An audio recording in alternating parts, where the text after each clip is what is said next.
Hey everybody, it's Mike, and on today's episode, I've got mental toughness and peak performance coach Jeff Wickersham. This is a great episode. We talk about life-changing moments, meditation, cold showers, using your subconscious mind as an ally rather than a foe, and why it's so important to give yourself grace. I had an awesome conversation with Jeff, and I think you'll enjoy it as well.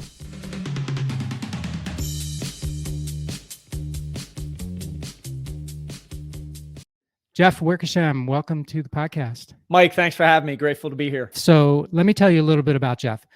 So Jeff is a sought-after mental toughness and peak performance coach who helps guide clients to intentionally step into the best versions of themselves and unlock that inner hero waiting to be unleashed.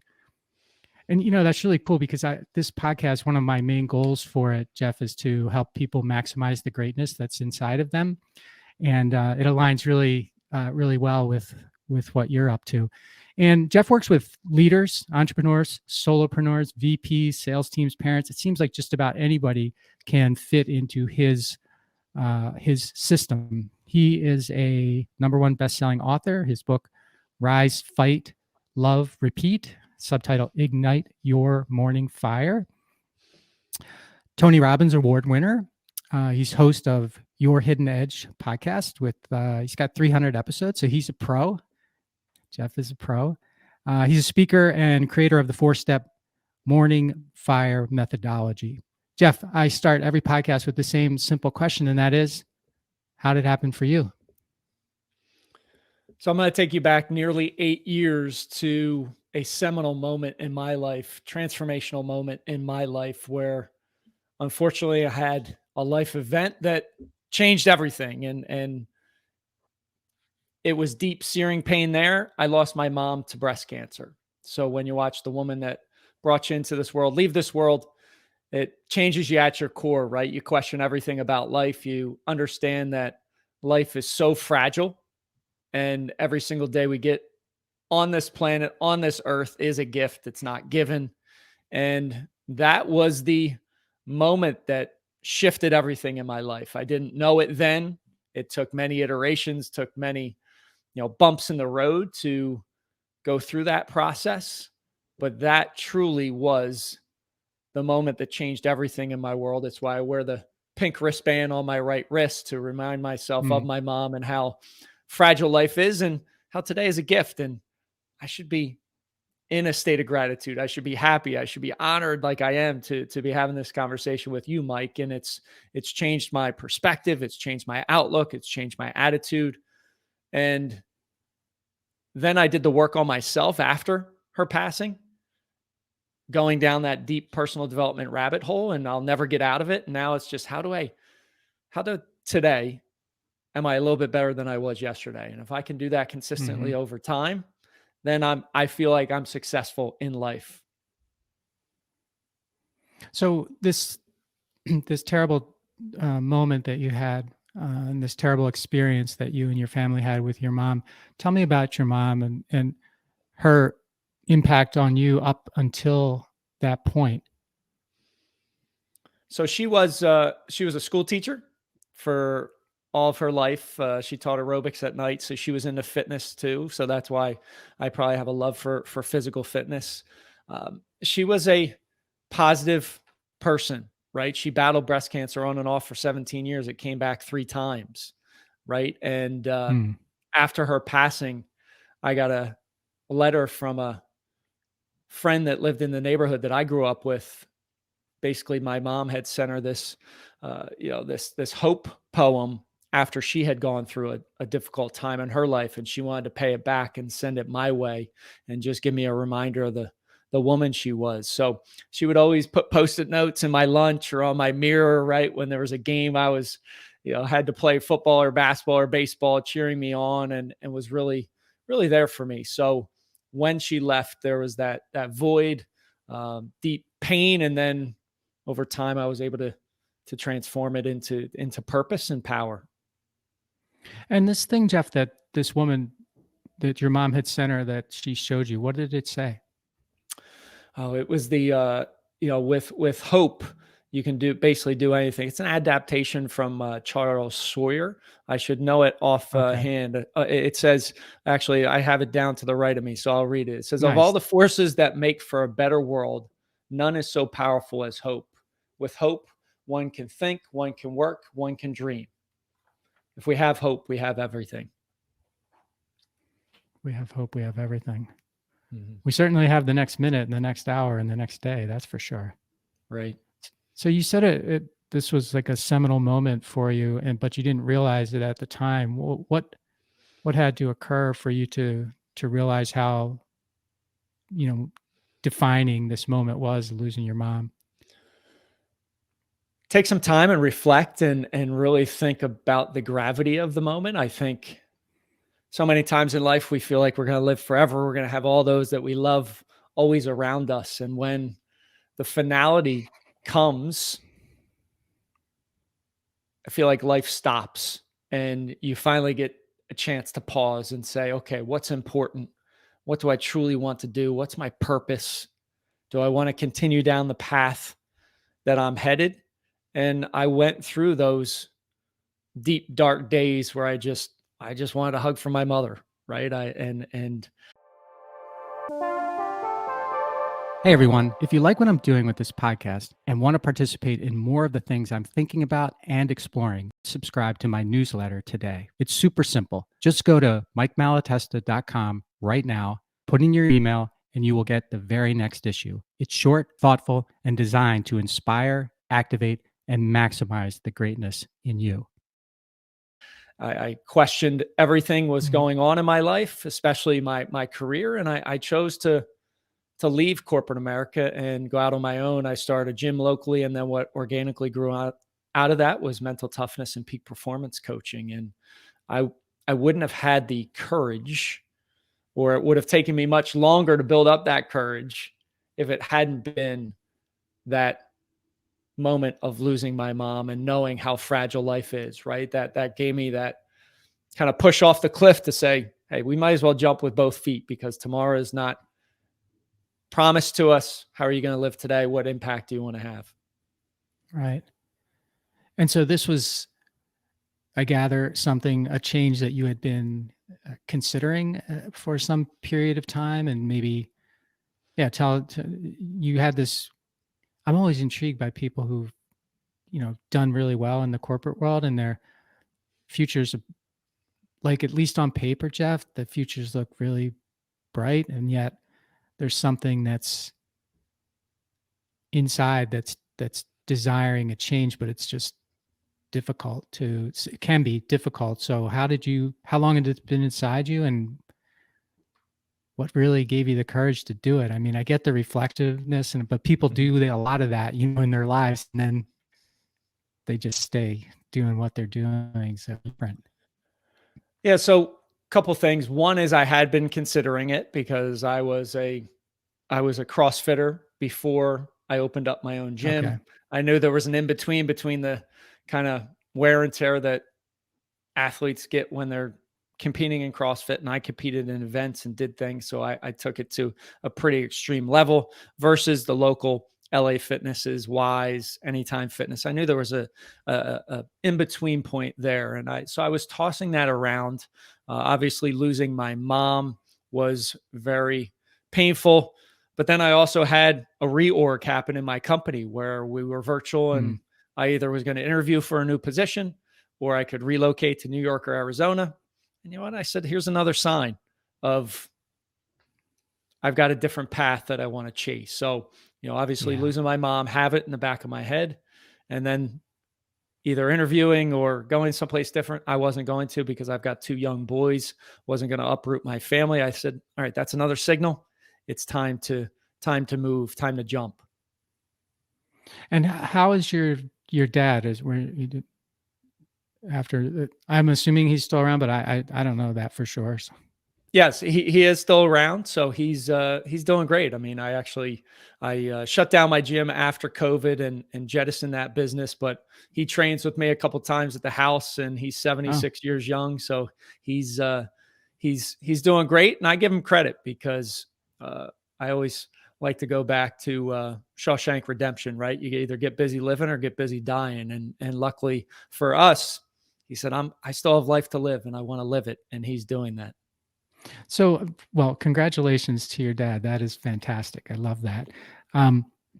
When we first talked, you had mentioned this challenge that you had done a couple of times so far. Is it 4x4x48? Is that what it is? Or that's correct. Yep. Okay. And that was something that David Goggins runs or started or whatever. And for those of you who don't know David Goggins, his book, it's called Can't Hurt Me. It's a phenomenal book about an incredible human being. Like he takes the definition of a human being when it comes to pushing yourself to a level that, I don't know, not many people do. Maybe Jeff does. But you've mentioned the how training and sports, you mentioned football and some other sports earlier. Tell me how is training, and particularly this Goggins thing, which seems like your newest or most recent really difficult thing, but I could be wrong. You might have replaced that with something else. But how has that been a part of your life, and why is it important to you?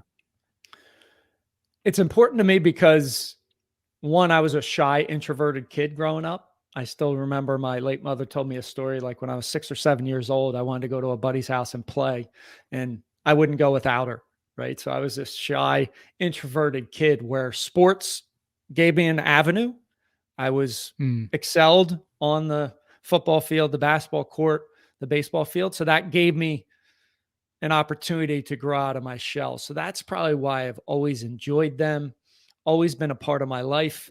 And then later in my life, just wanting to operate at a high level. It's tough to operate at a high level if you're not in damn good shape, right? If you're not in good shape, it's tough to run hard all day long, right? It's tough on your joints if you're, carrying an extra 15, 20, 30 pounds. So I've always made that a priority, because putting yourself through physical challenges, and that David Goggins run doing it twice was a big physical challenge, but it's also unlocking mental strength, right? And I like that other piece that so many people don't really dive into and celebrate, how, yes, you're pushing yourself physically, but you are unlocking mental toughness. You're unlocking a next level. I mean, the Goggins run, he's done it. This past year was his 3rd year. You're running 4 miles every 4 hours for 48 hours straight. So it's almost the equivalent of two marathons over a weekend, and you're sleeping not much, right? I mean, the first night I don't sleep much at all because the adrenaline's flooding the system. Second night, I get an hour and a half, maybe 2 in between each leg. But it unlocked this mental toughness in me that I can do things that are remarkable, that I can push myself past. And so many times we have self-imposed limits that we think, I just can't do it. No, you can, right? And it's amazing when you set targets and you decide to do something. And that's such a critical component, right? Deciding. When I signed up for both of those, I decided I was going to do it. This year, I just hit on Monday this week, 15,000 pull-ups for the year. I'm 47 years young. I've never done that. I set it as a goal. I said, I'd love to do that in a year.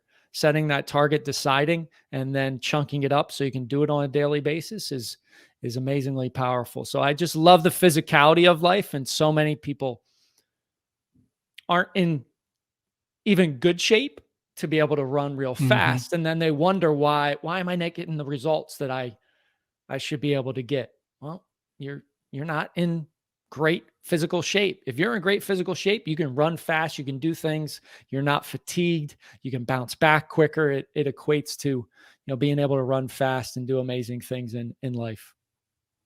And you, let me just stick with Goggins for a second. One of the things that by the way, congratulations, 4 miles every 4 hours for 48 hours. Is it on your own? Like you have your own route, or did you run the same 4 mile loop every time, or how did that work? Yeah. So I I put on the white lab coat and became a scientist because I'm like, okay, Okay. how am I going to physically do this and mentally do this, more importantly, because I've never run a marathon. I did a half marathon after the first one that I did 2 years ago. And that's a lot of wear and tear. I mean, I'm 47 years young right now. So Yeah. I planned out everything. So I went the same route every single time because I didn't want my mind to have to think, okay, where are you going to run? I ate the same thing after my 11 o'clock leg on Friday night that I did Saturday night, right? I had it planned out. I did have some help from time to time where people would run with me. So that was fun. Hmm. But there were nights where it's 3 a.m. in the morning and I got to get up and I'm running 4 miles in the pitch black dark with a headlamp and a chest lamp. I'm getting my mileage in, going back, recovering, and doing it again. Wow. And one of the things I remember from his book, one of the many things, but this thing sticks in my mind, and I think I have it right. He talks about, and you talked about the mental toughness of doing this, above and beyond the physical toughness. And he said something like, like all of our minds have a governor of some sort on them, and typically we use only 40% of what we're capable of using. Do I have that right? You have it exactly right. Yep. So tell me your belief system about that, because that's like, when you think about that, if he's right, you are using, the majority of people are only using 40% of what they're capable of. It's like, my God, what could you not be capable of almost? If you push, we're only still got, 2 months to go in the year. Like, that's amazing. I think Goggins had the pull-up record for pull-ups in a day at one point as well, if I remember from his book. But how do you feel about that 40% thing? And is that something that you bring to your coaching and training, whether it was in the gym or now, whether it's in the, working with entrepreneurs, for example? So I believe, I don't know what the exact percentage is, but I do believe we have self-imposed limits that we put on ourselves. And it could be from something we take from childhood. It could be something that society tells us, that we don't truly know how good or great or extraordinary we can be because we don't give ourselves the opportunity to do that. And after I did that first Goggins run, I had like my brother-in-law, and he's like, I don't know how that's humanly possible to do that. And I said, because I decided to do it. And so I do believe that there's, and that's kind of why I say that untapped potential, or unleash that hero inside, right? We all have this inner hero that is just waiting to bust out. And I bring that to my coaching, right? And it's so vital. I feel like as adults, right? We have coaches, we have mentors, we have teachers when we're kids, right? We have parents. Then we get to adulthood and it's like, go ahead out into the wild. You don't have any mentors, you don't have any coaches, or a lot of people don't get them.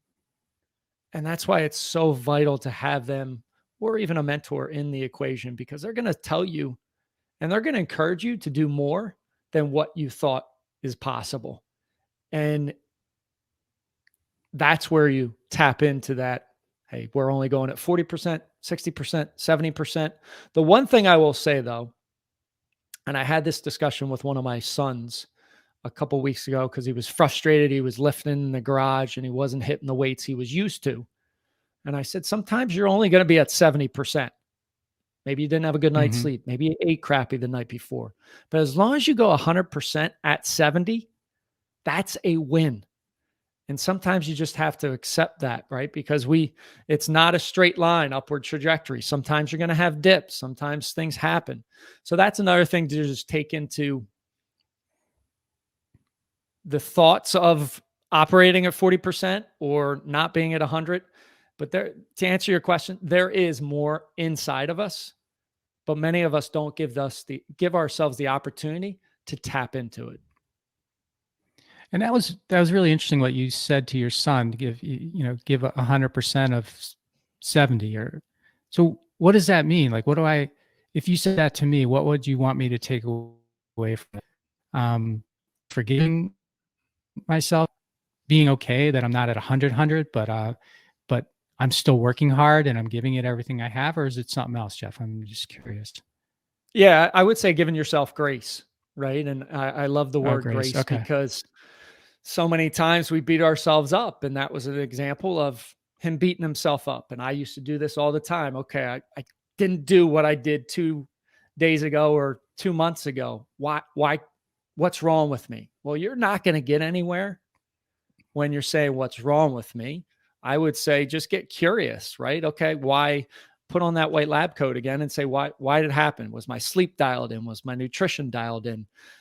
Did I work out extremely hard yesterday and I needed to rest, right? And when we get curious, when we can kind of see patterns, then all of a sudden, okay, that's why it happened. Then you can set yourself up for success the next time. And this constant beating ourselves up because we didn't get there, it's not going to help you move forward. And if you would just trust in the process and showing up the best version of yourself that you can do each day, even if that's 100 or a 70, you're going to, one, be a lot happier. You're going to continue on. You're not going to get demotivated. You're not going to get uninspired. You're not going to beat yourself up. And that's going to keep you moving forward down the road and continuing to grow. And Jeff, with the people that you work with, that or the people you were talking about before when I brought up the Goggins and 40% thing, you mentioned, that there are just so many people who um, for one reason or the other can't see what they're capable of. I'm paraphrasing, of course, but they can't see it or they don't believe it. And I'm wondering why, in your experience, what's the block? Is it the way they were raised? Is it who they hang out with? Is it what is it? Yeah, I mean, you hit two pretty big ones right there, right? I mean, the way you're raised, maybe some beliefs that you heard or adopted or absorbed from your parents, from a teacher, from a coach, that maybe you're not worthy of whatever you want to attack or you're not good Mm-hmm. enough. Those are some automatic negative thoughts that play over and over in our minds. I mean, the adult mind on average has 60,000 thoughts a day. 80 to 90% of those thoughts are negative, and 95% of those negative thoughts are repetitive. So we've got Mm. this negative narrative going on constantly. So, that's one piece. Could be who you're hanging out with, right? I changed my associations as I've gone through this past journey, the past 8 years, to have people that light me up, that are on the attack, that want to make a dent in the universe. When you surround yourself with that kind of energy, all of a sudden you raise your level, right? I remember reading a story of a swimmer who wanted to be, she was an Olympic hopeful, and she struggled with waking up and hitting the pool at 5 a.m. And her coach said, you need to join this elite swim club. And she did. Well, that swim club was hitting the pool at 5 a.m. And all of a sudden it switched for her and she was there because everybody was doing it. That's, Mm. that's the power of proximity and being around other people that are on the attack. So, those would be two big things. The other is our minds are wired to automate as much as possible. So you can get into these patterns. And I know people feel it. I've felt it in my life where day after day, it's like Groundhog Day. And a week becomes a month becomes a year, and all of a sudden you're in the same spot. We have to intentionally and consciously step off the treadmill and say, hold on a second. I need to get curious, right? We're going. We're busy, busy, busy. We don't have any time to reflect. We don't have any time to put on that white lab coat and get curious about what works, what doesn't. And that just keeps us going down that same path. So that would be, another piece of people can't see it. It's just like when you're looking to lose weight and you're looking in the mirror and you've lost weight, but you don't see it. But you see a friend that you haven't seen in a year, all of a sudden they say, oh my gosh, you look amazing. You've lost all this weight. You just don't see it, that change, because change can be so Yeah. minor, so micro, that you don't see it on a daily basis, but then you run into somebody else and they'll point it out to you. So, those are a couple factors that kind of keep us stuck and in that rut of life that is so easy to fall into. Yeah, that sounds like a recency bias. Like, I look at myself today, I don't see change, and the other person, hasn't seen you in a year and they see change. So it sounds like when you were describing that, like, to me, it sounded like building habits. Like you either have habits that, propel you towards something different that you want, or you have habits that, that keep you stuck, or even, push you backward from where you want to go. And I know, is would you agree with that? And I know you have like in your book, I think there was a framework of like, how habits can, how important habits are, the right habits are, or building a habit framework to get you where you are. So I was curious if you make that connection as well. Habits they can drive up to 90% of what we do on a daily basis. So, your success is a lagging measure of your habits. So what you do consistently, day in and day out, transfers over to your success. So if you're not personally or professionally feeling successful, or you have a next level to go to, that's exactly where you need to start looking at, right? What do I do consistently on a daily basis? And is that setting me up for that future success? And if not, then you've got to start small. You've got to make it easy. And then you just need to do it consistently on a daily basis. But those habits, they're everything. And that's stuff we're not necessarily taught in school, right? At any grade level, elementary, middle, high school, college. Hey, everybody, just a quick pause here to let you know how much I appreciate that you've made time for my podcast. If you're not already a subscriber, please become one today. Leave a review and tell a friend. Now, let's get back to the show. Like, what are your habits on a daily basis? What do you consistently do? And they're so critical to your success. Right. Yeah, we're taught repetition, which is important for habits, but we're not taught. We're not taught there's a construct, right, of how to build habits and how to apply them to, like, get what you want or get where you want to be or whatever. Is that what you're saying? Yeah, absolutely. Or the science of it, right? We've all heard 21 days to create a habit. I just spoke to a group of about 100, 125 people 2 weeks ago, and I asked them, anybody heard? Raise your hand if you think 21 days to create a habit. Yeah. And almost the entire room raised their hand.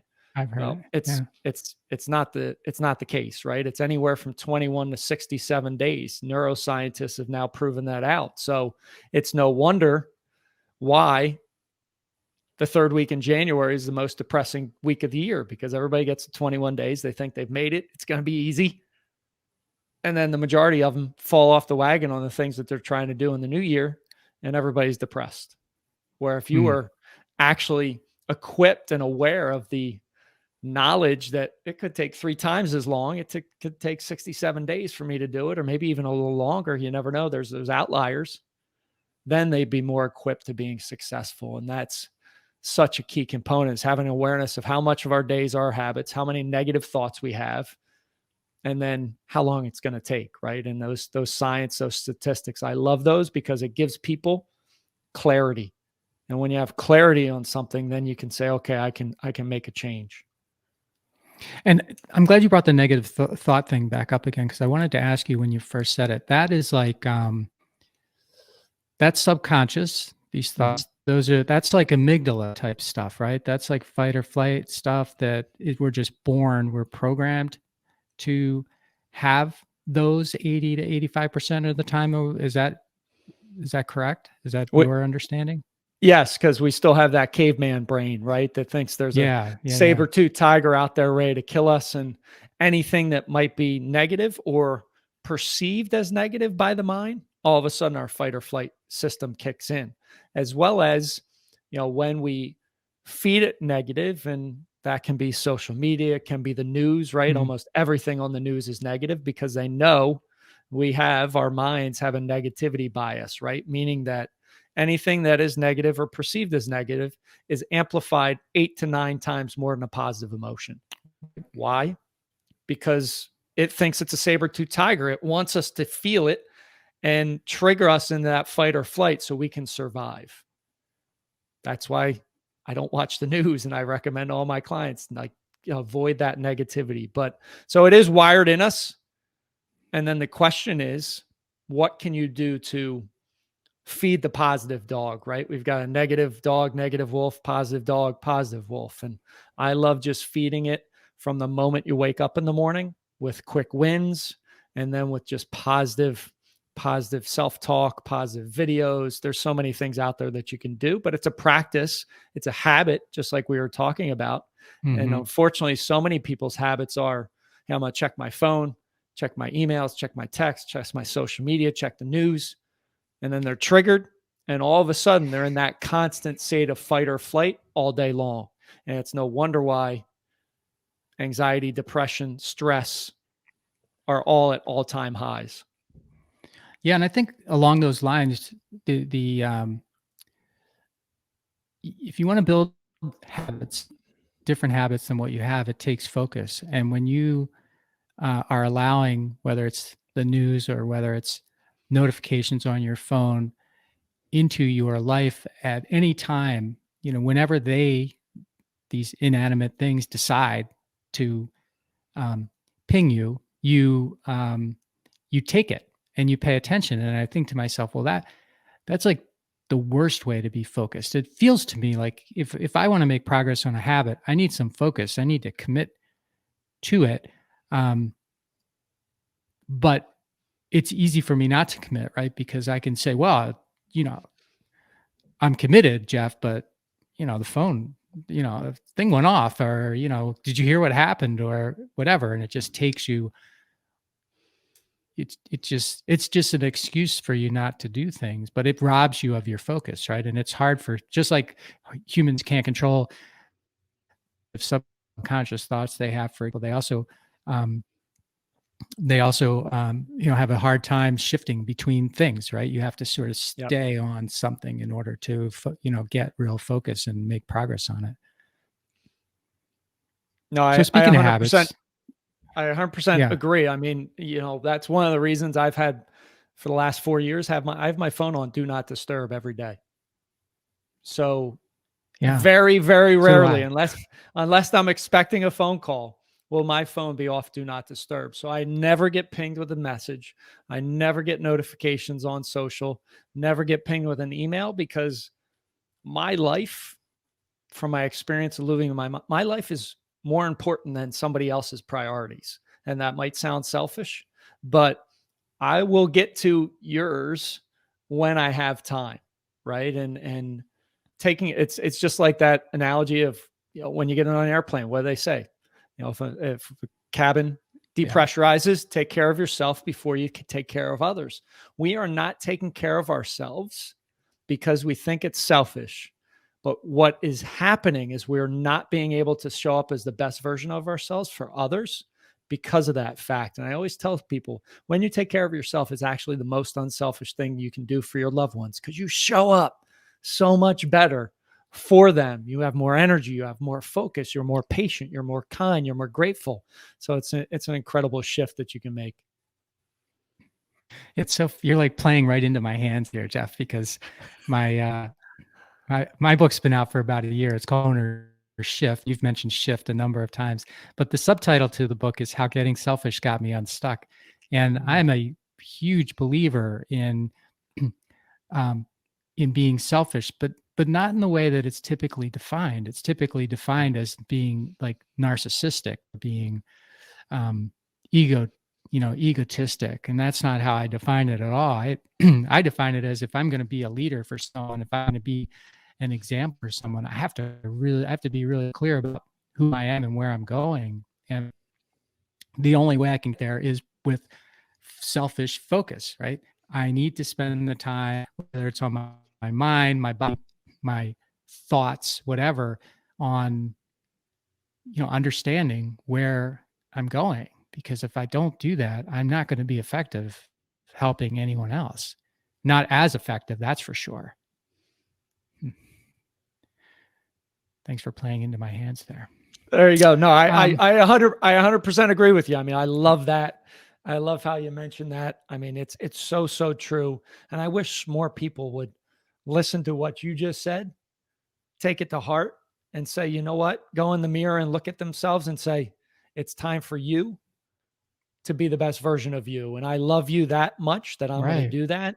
And people get uncomfortable. I've gone through this exercise with my clients, like going in and looking yourself in the mirror, staring into your eyes and saying, I love you. I've had people cry endlessly over that because when was the last time they actually show themselves self-love, right? And it's so important to do that. Mm. So, yeah.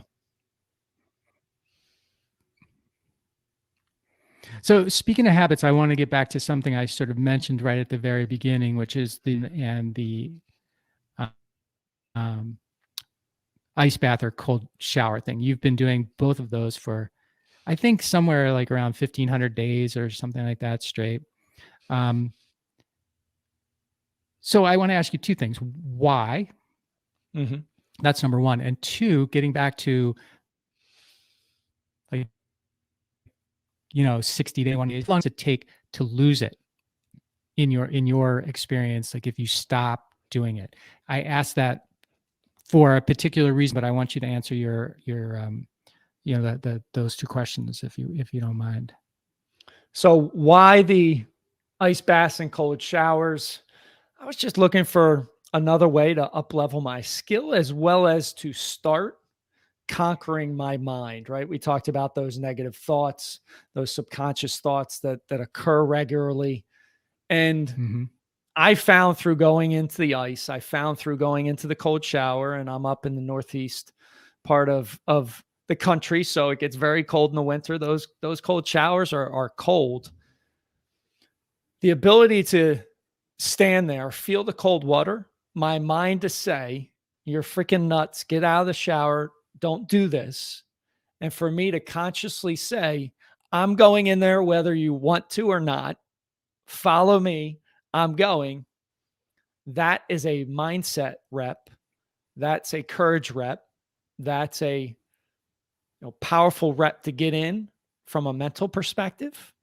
And then just doing it over and over again, it allows me to take control of my mind versus the other way.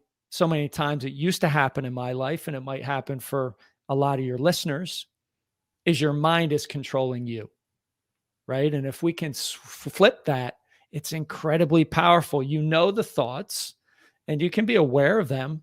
Okay, Mm-hmm. here's a thought. My mind's saying I shouldn't do this. Well, I'm in control, not the other way around. I'm going forward. It could be stepping into something that's uncomfortable. It could be, I love going for runs when it's raining and miserable out because nobody wants to do that. My mind doesn't want to do it either, but that's a mindset rep I can hit, right? So the mindset piece was one of it. There are some physical benefits to getting into the cold, right? You better circulation. You have brown fat that gets activated that helps, lean up a little bit more. It's good for your hair. I'm bald, so I lost that battle a long time ago. But good for your skin. So there are some physical benefits to it. But I love the mental challenge of my mind saying no and me saying yes, and this is how we are going. Because imagine if you could align the power of your mind, the power of the subconscious, to be your ally versus your foe. And so many times we're battling our minds, and our mind is dictating what we're doing versus us being the creator. So that would be the first part of your question, why. The second part, I really don't know how quickly you fall off the wagon if you don't start doing something. But I have a rule that I preach myself and with my clients. It's never miss twice.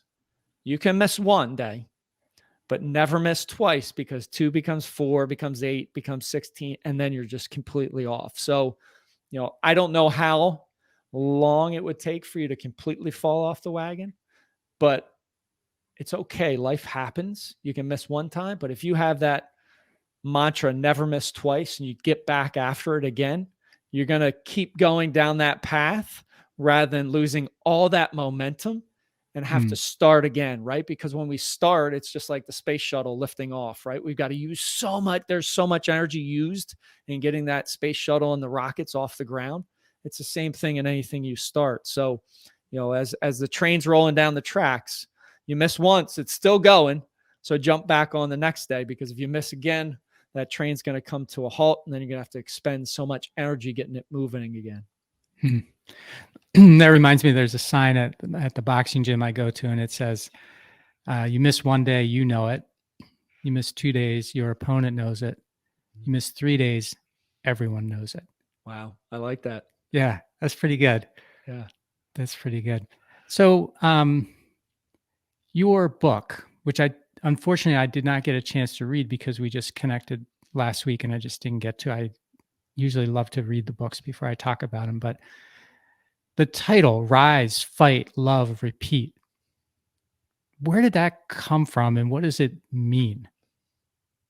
Great question. And it came through self-discovery, and I was really looking for a mantra for me to operate with on a daily basis, as well as, my clients and the people in my network. And it's rise is like a phoenix rising from the ashes, reborn each day, right? And that's kind of that very symbolic of that fresh start, right? Of giving ourselves grace. We can't change what didn't happen yesterday, but you have a new blank canvas to paint, a beautiful masterpiece of your life each day. So that's the rise.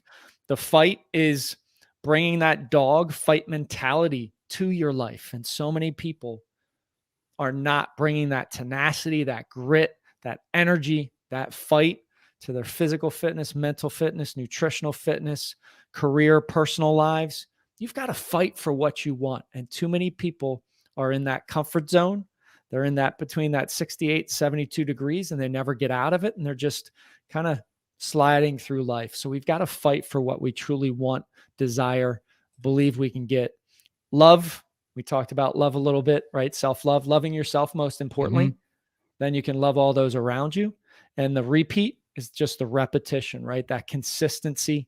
Consistency is the ultimate force multiplier, right? You can give energy, effort, time, focus. If you don't have that C, that multiplier at the top, you're not going to get tremendous results. So being consistent over and over again. So that's a mantra I wear on my wrist and live, sleep, and breathe every single day. And you back that title up with the subtitle, Ignite Your Morning Fire. What does that mean? I mean, you hear a lot of people talk about morning routines and stuff. I'm not sure if that's what you mean by morning fire or if there's something else to it. Yeah, it is. It's igniting that fire from within, right? We talked about unleashing that inner hero. I'm a firm believer that if you bookend your days, last 30 minutes, last 10 minutes, first 30, first 10 minutes, stack wins in the morning, feel good about yourself physically, mentally, spiritually, emotionally, you're going to have a fire within your soul, within your heart, and you're going to be able to attack the day. You're going to be able to accomplish amazing things. You're going to be able to have an impact, a positive impact on all those around you. So, I wanted something that was very symbolic of igniting, like, here it is. You got some fire and you're ready to take on the day. So you described yourself as an introverted kid, and hearing you talk and, getting an better understanding of what you actually do. How do you consider yourself now? Do you consider yourself still introverted and you have this sort of platform that brings out the, I think you said when you were playing it I don't know. I think you said something like, paraphrasing again, but it was, your avenue to perform on the field was sort of your avenue to express yourself, I guess. And because as I'm listening to you, I'm like, this is a hard guy to keep up with, me in a good way. Like, is it? So I'm just wondering how you feel about yourself. Are you sort of still introverted about these things and your coaching and your training bring out the sort of extroversion of you, or have you changed? I've definitely changed, right? And I was, just to give another sample, I mean, my senior class of graduating high school on the male side, I was voted biggest complainer of my senior Oh my class. gosh. So if Oh. you think about, like, that's just a great piece to share with the audience, because they hear me and hear my positivity and my energy. I wasn't always like that, right? What was So going on that made you like that? Tell me I more. I don't know, right? That's just who I was back then. So it's kind of interesting. And I was, you think about, okay, was I truly like that? And then I had a fraternity brother in college, and he mentioned to me when he was in one of my groups a couple of years ago, he reiterated, he said, "You were kind of a Debbie Downer in college." And I was like, man, I guess, I you don't remember that, but Mm. it's great to give that context to the audience, because it's not where you start, it's where you finish. And we can change, we can go through multiple constant iterations of ourselves. And if you get on that curiosity path, if you get on that growth path, you can learn, develop, and build courage, build confidence. So to your question, I have times where I still revert back to that introverted childhood Jeff, but more and Okay. more, I am outgoing, more extroverted. I mean, if you would have told me 8 years ago, I would get up and stand and speak for a half an hour in a crowded room of 100, 125 people, I would have said you were crazy, because I was the last one to raise my hand in corporate America and speak in a group of 80, because I was terrified of public speaking. But I chose to start a podcast. I chose to develop my speaking skills. And through those repetitions, and quite honestly, sucking when I started, right? We Mm. have this misconception that we're going to be great at stuff. I was terrible. I mean, I used to go on social media. I remember when I had my gym, and I went on, and the first time I went live, my hand was shaking, sweat was rolling down my face, and I was talking like this. And thanks for being here. And like, so, it's a testament to repetitions. It's a testament to practicing. It's a testament to, when you do that, you build courage, because you learn, you get better, you take your lumps and continue down that road. So, long story to long answer to your question, as far as where I consider myself much more extroverted to now. And I know, because I have a purpose, I have a passion, and I know other people are hurting, that I need to be that way to pull them out from where they're at. Jeff, it's funny that the first time I did any public speaking, just a short break here to ask you a question. Have you read my book? It's called Ownership: How Getting Selfish Got Me Unstuck, and it's available on Amazon, Audible, and everywhere else. If you're looking for inspiration that will help you unlock your greatness and potential, order or download your very own copy today. He was in front of at a corporate event, and I was Okay. 24 or so. And I was definitely not prepared, and I was terrified, and it sucked. And I sweated so much, and I swore off of it for many, many years, almost 20 years. Almost 20 years I did not do it. And then I said to myself one day, well, Jesus, I mean, if you can't do this and express your ideas in around a group of people, which I could do fine just sitting with a group of people, but as soon as you sort of elevated you on a Mm. stage, or you put yourself in more people, all of a sudden I started feeling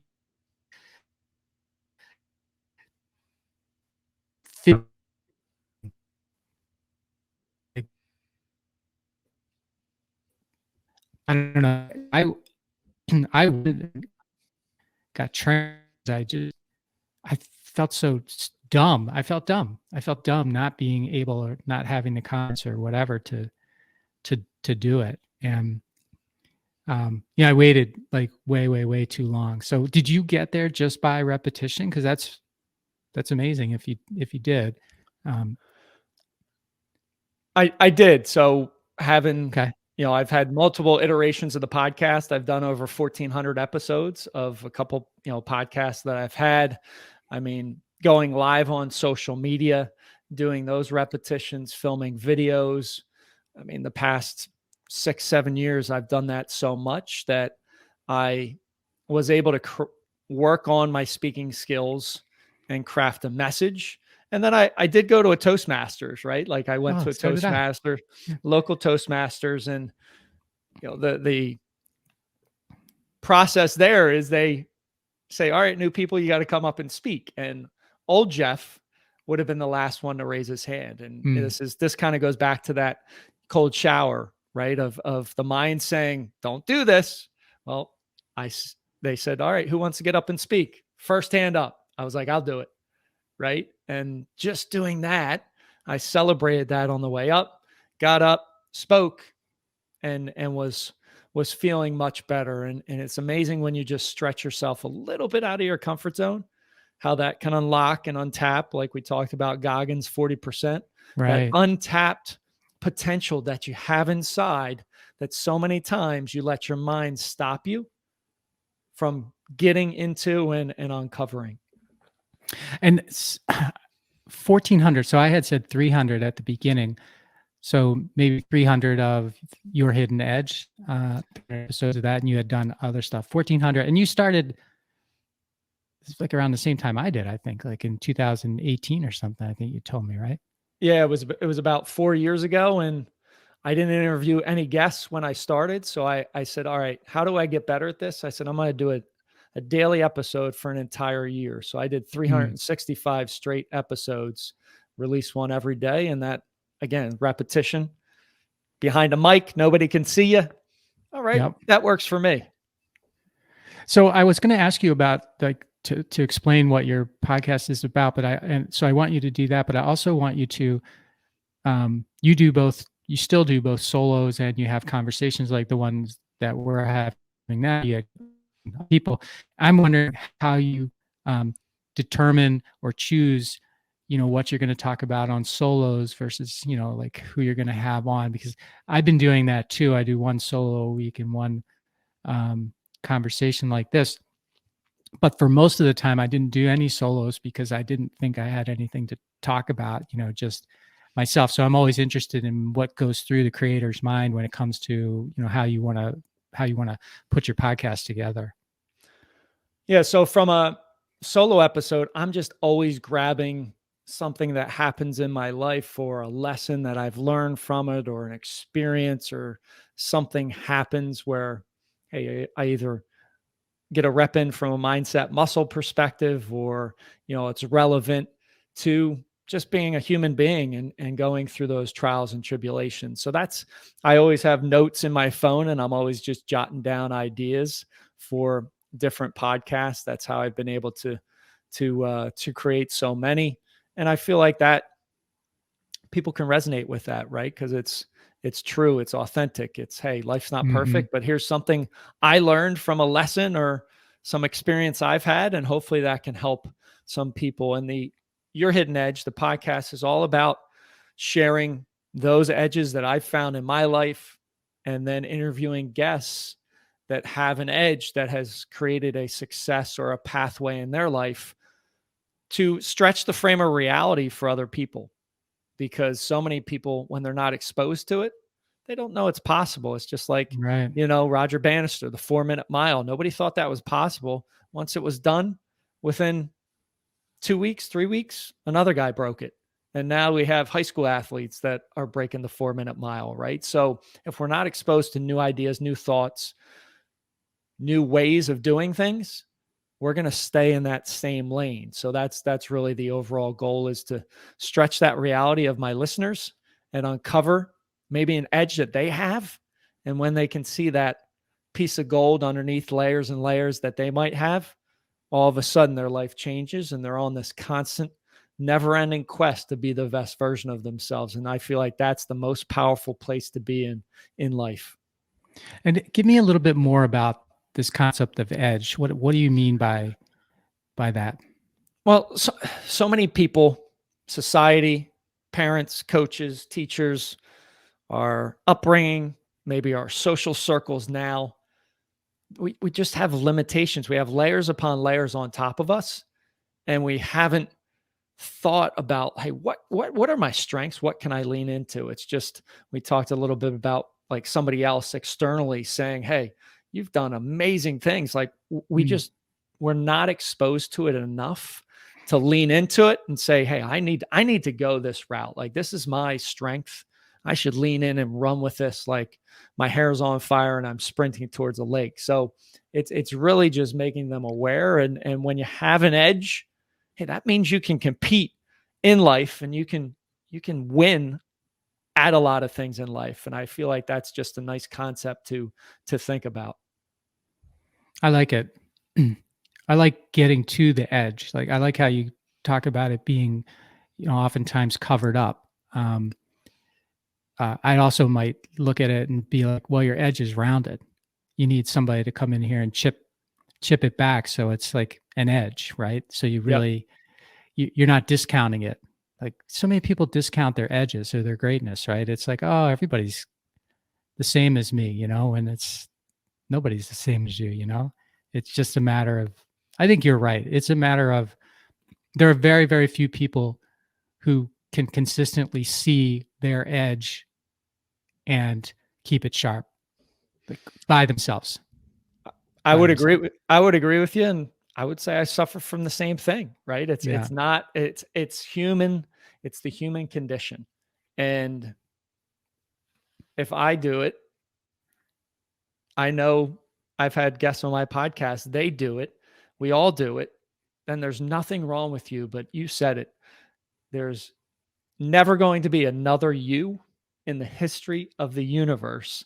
So you have greatness, you have some edge, some strength that you can lean into that would fundamentally transform your life and all those around you.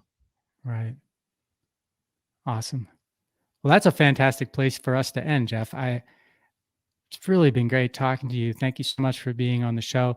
I mentioned at the beginning that, you work with leaders, entrepreneurs, solopreneurs, VPs, all these people.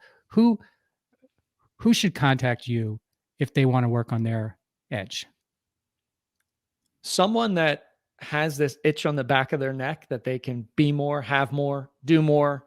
They're not reaching their potential, because I help my clients from where you're at right now, close that gap between where they're at and their potential. And that you close that gap, your life is going to transform and change. So, if you've got that itch on the back of your neck that there's more inside, and you want to unleash that inner hero, grab a time with me and let's chat for sure.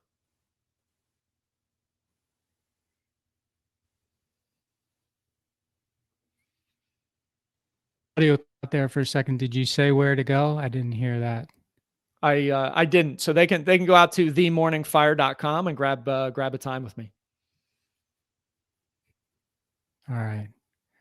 Well, Jeff Wickersham, thank you so much for being on the show. 15,000 pull-ups by the end of the year. You're going to have what? Geez, I should be well over 16,000 by the end of the year, since I just hit it. 16,000. That's remarkable. Congratulations, man. And thanks for being on the show. Go buy Jeff's book on Amazon, Rise, Fight, Love, Repeat, and connect with him, like he said, at thehiddenfire.com. And you won't be sorry. Thanks, Jeff. Thanks, Mike.